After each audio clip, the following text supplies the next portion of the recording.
Hey everybody, how is it going? I'm Lucas, and what we're going to be checking out today is going to be the Peavey 6505MH. Being that the 6505MH is based off of the 6505/5150, the controls in the front are very similar. So the very first thing that you have on the amp is you're going to have your channel switch button, which brings you from the green channel is rhythm, and the red channel is the lead. And you also have the rhythm and lead pre-gain knobs. And then moving right along, you have your equalization, you have your high, mid, and your low. And then right after that, you have the rhythm and lead post gain. What this is, those knobs do is they drive the power amp tubes. So that's what gives you your volume. And then right next to that, you have the reverb knob. Now the reverb knob is only on a select few of the 6505/5150s. It's on the combos, it's on the MH, and it doesn't show up on the actual 120 heads. Last but not least, you have your standby and power switches all the way at the end of the amp. But a cool little thing above those switches is you have two little LEDs. And what that is the tube status indicators, the TSI.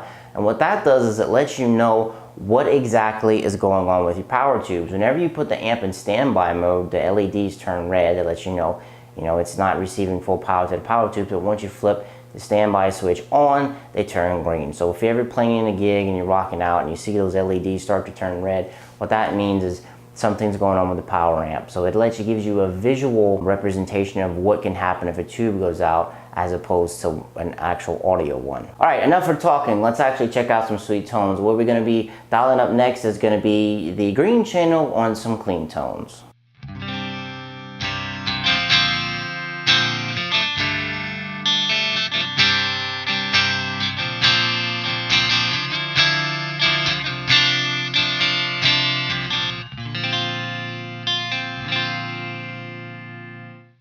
Now let's hear the clean channel with a little bit of reverb. I'm going to put it at 5 and then I'm going to pull it all the way up to 10.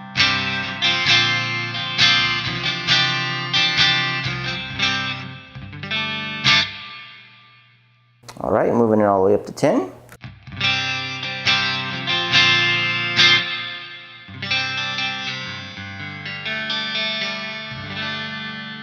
Like I said before, whatever you put the reverb at, that is consistent across both channels. Now let's take a look at the actual back of the amp. So in the back of the amp, you have your volt switch, which you can go from 220 to 115. And then you have your power plug, and you have your fuse box. Now something that's really neat about this amp is you have your attenuator switch. So you can put the amp at 20 watts, you can put it at 5 watts, and you can put it at 1 watt. What that lets you do is you can drive the power amp a little bit harder if you want a lower volume.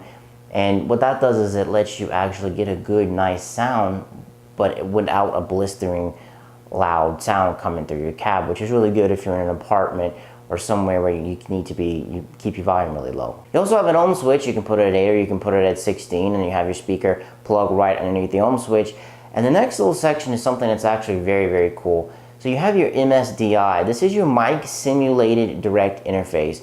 What you can do with this is you plug an XLR cable in there and you can actually run it to your mixing board or your interface and get it into your DAW, and you can actually record with the amp without actually having a cab, which is really nice.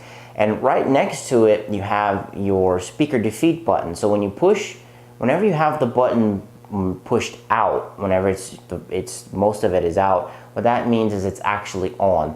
And what that does is it simulates a load on the amp, so that allows you to use your headphone jack. You can play through your headphones, your MSDI, and then at the very end you have your USB out. Same exact thing as the MSDI, as the XLR, it's just kind of mimicked, so it lets you, if you don't have an interface, you can plug it directly into your computer and you can record. You also have a ground lift button right next to the MSDI XLR port, and then of course you have your send and return for your effects loop, and then you have your foot switch ports. The 6505MH is powered by 2 EL84 powered tubes, and then for the preamp tubes you have 3 12AX7/ECC83 preamp tubes. This is a little bit different from your bigger 6505/5150. The heads and the combos, they're powered by 6L6s for the power tubes. Let's check out the green channel with the crunch button engaged. Let's see what that sounds like.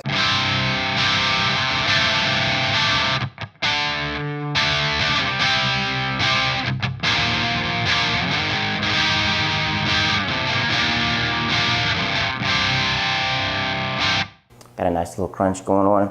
And let's actually, I have my Bad Monkey overdrive pedal here. Let's actually engage that and let's see what that sounds like.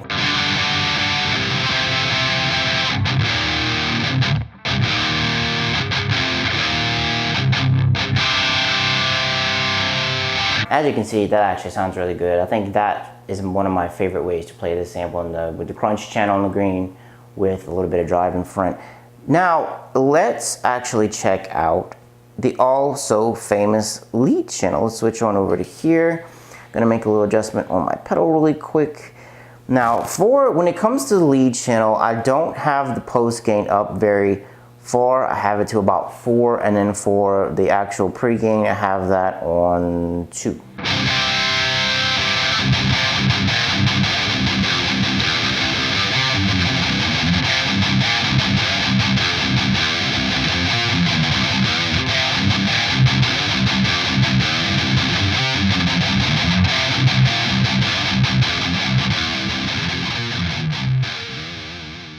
Lead channel one here is chock full of gain. It is very blistering. It is very, very cool. The amp itself responds really well to a drive. That's why I have one in front. It kind of comes alive whenever you put one on. Now, the very unique thing, like I talked about earlier, the MSDI, the direct out on the back, you can actually record with it. So what I'm gonna do now is I'm gonna switch from running from my 2 notes captor into my computer. I'm gonna plug directly into the back of the amp, and I'm gonna let you hear what that sounds like. So I plugged the back of the amp directly into my interface, and this is what it's gonna sound like. Plugged directly into the amp.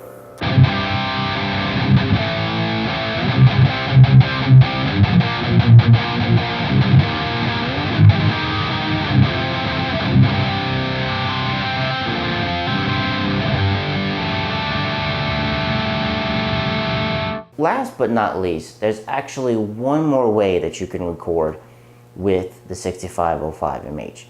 Since you have that speaker defeat button, whenever you push it, and like I said, it simulates the load on the amp.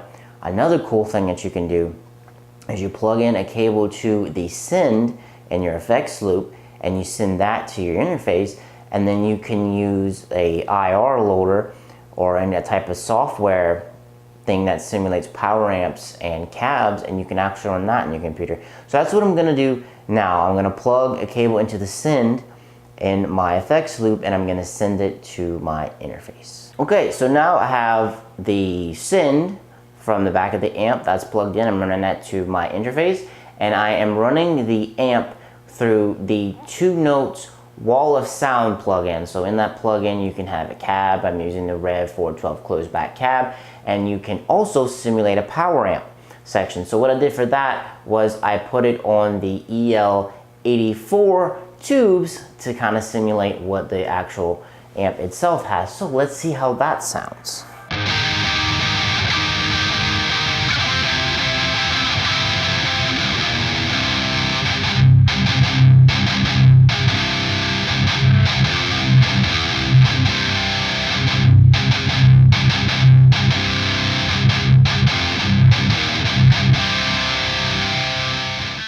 The 6505MH has a ton of different options for it. So one of my favorite things about it is that it's small. You can use it as a practice amp.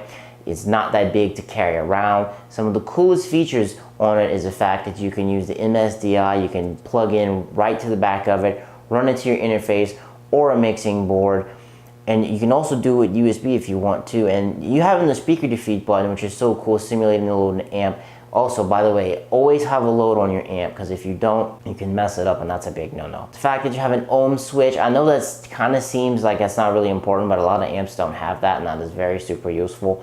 And you also have an effects loop, and of course you have the ports in the back where you can put your foot switches, that's very helpful. If you're looking for an amp that you can lower the wattage on, get a good tone out of it at a low volume, record direct to your computer, you can even use headphones on it, this is definitely the amp for you. So enough about me. What do you like about the 6505MH? Let me know in the comments down below. So me, I'm gonna have to be out. Peace.